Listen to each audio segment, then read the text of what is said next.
Okay, let's unpack this. What if everything you thought you knew about our planet was missing a huge piece of the puzzle?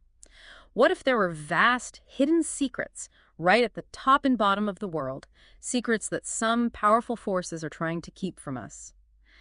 Today, we're taking a deep dive into one of the most intriguing and, well, long-standing claims out there, Mm. the Hollow Earth theory, Mm, and the really astonishing idea of mysterious, massive entrances located right at our North and South poles. that's right. And our mission for this deep dive is to explore a really fascinating collection of claims, images, and historical accounts. These are all drawn directly from the source material you provided us with. And these sources, taken together, they paint a picture of deliberate concealment, of something extraordinary happening at the Earth's poles. So we're here to unpack these claims, look closely at the evidence presented through their lens, and see what compelling nuggets of insight we can maybe extract from what is, let's face it, a stranger-than-fiction narrative. Okay, so let's kick off with the core allegation then. The idea that major governmental bodies, specifically thinking NASA, world governments, that they're actively hiding a massive entrance or hole to the inner Earth at both the North and South poles. It sounds like something plucked straight from a science fiction blockbuster, doesn't it? But the sources lay out some pretty wild evidence to back this up. Where do they begin with this? Well, they start right up there at the International Space Station, the ISS. The primary piece of evidence presented right away concerns an ISS flyover of Antarctica. According to the source, NASA is, quote, caught red-handed obstructing the camera as the ISS passes directly over the continent. Obstructing the camera. Yeah. And the interpretation given is quite pointed. This alleged obstruction isn't accidental. It's presented as a direct, deliberate attempt to conceal whatever lies over the poles. Specifically, a giant opening that supposedly leads into an inner Earth, maybe even one with its own internal light source or, sun. The compelling nature of this claim for proponents is really that idea. If there's nothing to hide, why obscure the view? Makes sense, in a way. That's a bold claim right out of the gate, suggesting a deliberate cover-up like that.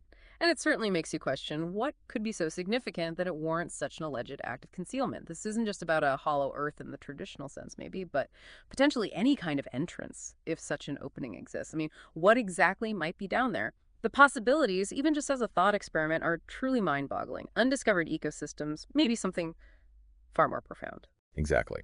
And to bolster these claims of a hidden polar entrance, the sources frequently point to specific satellite images. They frame them as definitive visual proof. One notable example cited is a 1968 satellite photo. It's said to have been published in a book that is now supposedly untraceable, vanished, Inconceivable. so they say. And this image, according to the sources, clearly showed a massive hole located at Earth's North Pole. It's described as an odd indentation with swirling cloud cover. It gets presented as one of the most devastating images supporting the Hollow Earth theory. The implication you see is that these early satellite images captured something undeniable before, perhaps, it could be fully suppressed or explained away. Right, early evidence. And furthermore, the narrative extends this to images released later, in the 1970s. These were from the Environmental Science Services Administration, or TSS, project, part of the U.S. Department of Commerce. We're talking images of the North Pole taken by the ESS-7 satellite back in November of 1968. And the claim here is quite broad. Every single satellite image, public image that we have of the North Pole, shows in some form or another a massive hole, or a blacked-out hole put there to hide whatever's underneath. Now, conventional science explains things like polar vortices or, artifacts from stitching images together. But the sources interpret these visual anomalies as direct evidence of a hidden physical opening, a literal hole. And it's not just historical images that are brought into play, is it? The argument for concealment extends right up to modern-day evidence. Evidence that you can purportedly find yourself just by looking. The sources highlight Google Earth maps, particularly when you zoom in over the direct center of Antarctica. The claim is that you'll encounter obvious photoshopping and blurring, that instead of crisp, high-resolution imagery, it allegedly gives way to nothing but blurred white nothingness. And that's presented as another clear attempt to hide this alleged polar entrance. That kind of evidence is designed to make you pause and maybe zoom in yourself, isn't it? It directly challenges the idea that we have open, complete information. Absolutely. The idea that common mapping tools might contain hidden anomalies is it's a powerful part of this narrative. But moving beyond satellite imagery, the source material pivots to some really captivating personal accounts, particularly that of Admiral Richard E. Byrd.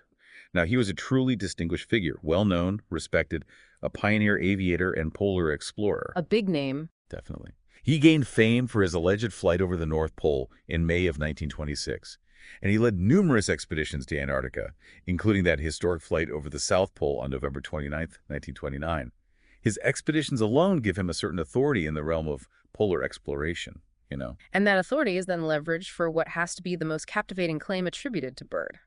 These alleged diary entries and other witness accounts describing his incredible entry into the hollow interior of the Earth itself, specifically over the North Pole. The story, as it's detailed in the source, paints this fantastical journey. Byrd supposedly traveled 1,700 miles over mountains, lakes, vegetation, animal life. And get this, even encountered monstrous animals resembling the mammoth of antiquity moving through the underbrush. Wild. Is wild. But the most astounding detail of all is his alleged discovery of cities with a thriving civilization inside this inner world. It's a narrative that really blends exploration with pure fantasy, doesn't it? Tapping into those deep human desires for hidden worlds. And as it's presented in the source, Byrd's experiences led him to a very specific and frankly intriguing theory.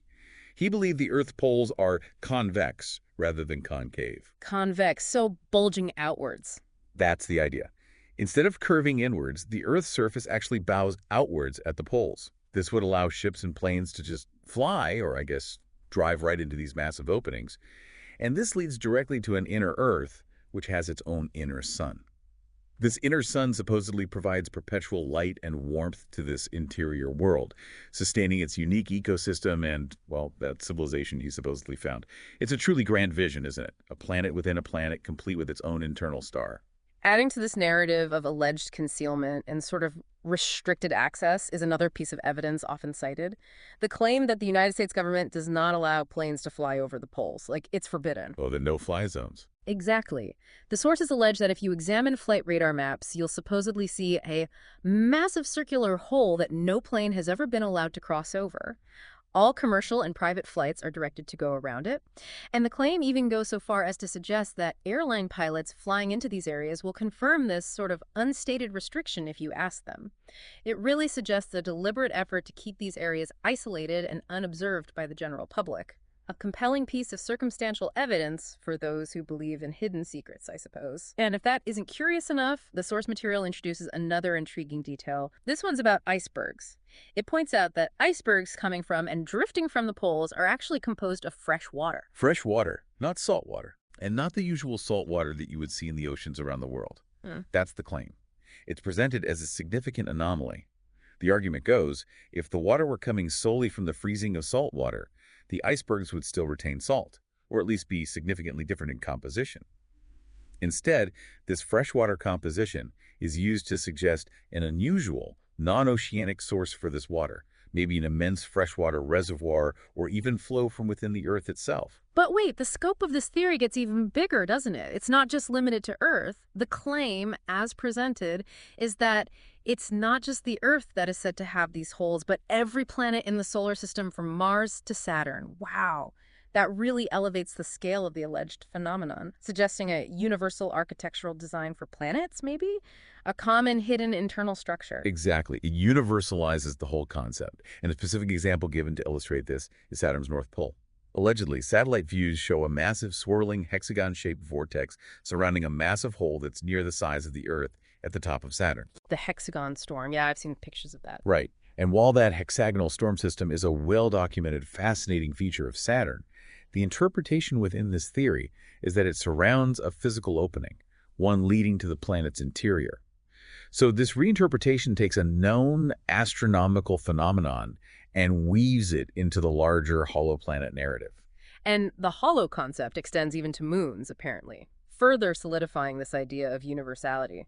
For instance, the Apollo astronauts are alleged to have heard Earth's moon ringing for hours like a bell. Ringing like a bell. Yeah, and felt vibrations from thousands of miles away after they crashed objects into it as part of seismic experiments. Remember those?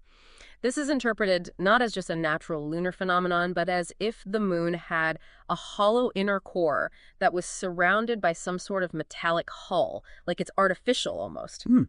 Interesting interpretation. And similarly, Mars's moon Phobos is also believed by some to be hollow, due to its relatively low density for its size and its odd orbital pattern around Mars. again, implying it's not just a solid natural celestial body. Okay, let's talk about the aurora borealis, those stunning northern and southern lights that, well, captivate us all. Conventionally, the explanation is pretty straightforward science, right? Energized particles from the sun, mostly electrons, colliding with gases in Earth's upper atmosphere. That collision creates these vibrant, dancing displays. It's a beautiful interaction between the solar wind and our planet's magnetic field. But the alternative interpretation, as presented in the source, dramatically reframes this phenomenon, completely fix it. It suggests that many have stated that these lights and this aurora is actually coming from these massive openings at our poles Coming from the opening. and directly come from the inner Earth, or some massive light source that's inside the Earth. Yes. So the light originates inside. The footage described within the source material is quite specific. It purports to show the aurora spiraling around this opening at the North Pole, with the light directly coming from this opening, supposedly clearly visible in satellite footage swirling out over the Earth. And there's also mention of time-lapse satellite footage, allegedly showing this hole as a constant white circle, which never seems to change its size or position, further cementing the idea of a fixed internal light source, not just atmospheric interactions. These ideas, while they might sound surprising to many today, they aren't entirely new. And according to the source material, they actually have some, well, surprising historical backing. Leonhard Euler, the famous 18th century mathematical genius, his contributions stand calculus, graph theory, topology, incredible mind. He is cited as having concluded that the Earth was hollow, containing a central sun. Euler believes that. According to the source, yes. Yeah. And Dr. Edmund Halley, the esteemed Royal Astronomer of England, the one who famously discovered Halley's Comet. He is also claimed to have believed that the Earth was hollow on the inside. Having these historical figures attached lends a significant air of credibility within the narrative, doesn't it? Suggests this theory isn't merely some modern fringe idea, but one that has intrigued brilliant minds for centuries. And if that wasn't enough to add layers to this mystery, the source even touches on an intriguing and somewhat darker Nazi connection. Oh, right. The Third Reich map. Yeah, there's mention of a specific map from the Third Reich. It purportedly shows several secret passages that German U-boats allegedly used to access mysterious underground regions, implying hidden entry points to the Earth's interior that they knew about and used. The narrative further cements the case of a Karl Unger, a German U-boat crew member. He allegedly wrote letters stating his crew had reached the interior of the Earth and that they did not consider coming back. Didn't consider coming back. Chillin'. It adds a darker, more conspiratorial layer to the whole Hollow Earth theory, doesn't it? Suggesting powerful, shadowy entities have not only discovered these hidden realms, but perhaps even established some kind of presence there. Indeed. The inclusion of that historical geopolitical element is a fascinating twist in the narrative. It adds another dimension entirely. And to sort of cap off this incredible array of purported evidence, the source mentions a very recent alleged finding, one that's captured significant online attention. A giant pyramid found in Antarctica, supposedly visible on Google Earth. A pyramid in Antarctica. That's the claim. It's described not as a natural formation, but as a massive, almost perfectly shaped, sharp-edged pyramid, looking very similar to the pyramids in Giza. This naturally prompts the question, is it just a natural geological feature, a nunatak maybe? Or, as the theory implies, could it be an artificial structure, hinting at an ancient, perhaps technologically advanced civilization within, or somehow connected to these hidden polar realms? And tying it all back to that initial claim of active concealment, remember, the ISS. The sources even point to, apparently, new footage from the International Space Station.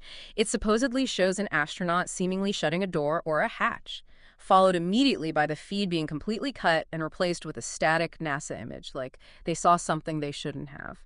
For proponents, this is yet another piece of evidence of deliberate information control, suggesting that what the public gets to see of the poles is very carefully curated. So we've truly taken a deep dive here into a vast collection of claims and evidence presented in the source material, haven't we? It's quite a tapestry. From alleged satellite images, the historical accounts like Bird's Diary, purported astronomical observations on other planets, and even modern anomalies like that supposed pyramid in Antarctica and the recent ISS footage claims. The sheer volume and variety of these claims really underscore the enduring nature of this whole narrative. This deep dive has really been all about exploring the source's intricate story, and it's truly compelling if, let's be honest, highly controversial, claims about Earth's hidden poles and what might lie beyond our conventional understanding. It certainly makes you wonder, doesn't it? I mean, what does the enduring appeal, the persistence, and this wide array of evidence for a theory like the Hollow Earth really tell us? Does it say something about human curiosity, our relationship with the unknown, maybe our deep-seated desire to uncover secrets beyond the official narrative? It definitely speaks to a fundamental human fascination with what lies beneath the surface, both literally and figuratively. That's a really important question to consider as we wrap up. Whether you find these specific claims convincing or, well, not so convincing. The persistence of such theories across centuries and cultures, it encourages us, I think, to continue our own exploration of information. It prompts us to always ask questions, to consider multiple perspectives, even uncomfortable ones, and to seek a deeper understanding of the world around us. So, yeah, keep digging, keep questioning, and keep exploring the fascinating ideas that challenge our perceptions.